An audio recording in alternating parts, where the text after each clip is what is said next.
हरे कृष्णा।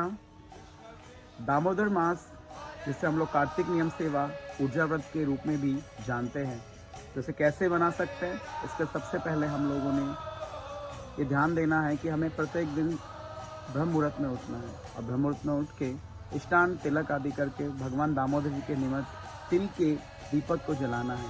साथ ही गजेंद्र मोक्ष, अष्टयाम कीर्तन और गौड़े साहित्य को पढ़ना है। अष्टयाम कीर्तन, जिसमें भक्तिनाथ ठाकुर के द्वारा कीर्तन है, चैतन्य चरितमृत, महाप्रभु का शिष्टाष्टकम और गोविंदामृत का पाठ है। साथ ही साथ इस महीने में खान पीन से लेके कई सारे नियम भी हैं जो कि हमको पालन करने चाहिए। इसके लिए हमें अपने निकट ही गौड़ीय मंदिरों और इस्कॉन के मंदिरों में और साथ ही चारों संप्रदाय के जो भी हमारे स्थान हैं वहाँ पे डिस्कस करना चाहिए हमारे आचार्य और वैष्णवों से। कार्तिक महीना भगवान को अत्यंत प्रिय है। ये श्रीमती राधा रानी, जिनका एक नाम ऊर्जेश्वरी है, उनको समर्पित महीना भी है, क्योंकि श्रीमती राधा रानी की ऊर्जा के द्वारा ही, उनके दी गई ऊर्जा के द्वारा ही हम सब भगवान कृष्ण की भक्ति को प्राप्त कर सकते हैं। इसलिए इस महीने का नाम ऊर्जा व्रत भी है।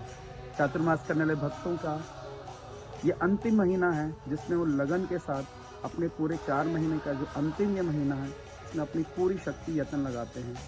इस महीने के अंदर भगवान की कई सारी लीलाएं हुई हैं, जैसे गोवर्धन लीला, साथ ही गोपाष्टमी और अन्य अन्य लीलाएं भगवान ने इस महीने में की है। उखल बंधन लीला, जो दामोदर लीला के नाम से जानी जाती, वो भी इसी महीने हुई है।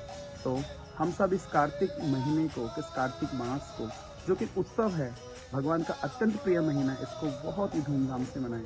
अपने निकटवर्ती मंदिरों में आप संपर्क करें और जानें किस तरीके से हम इस कार्तिक नियम सेवा को मना सकते हैं। विशेषकर मैं फिर बोलूँगा कि इस कार्तिक नियम सेवा में यदि कुछ हो भी ना पाए तो केवल और केवल भगवान के निमित्त तिल के दीपक का दीपदान जरूर करना चाहिए।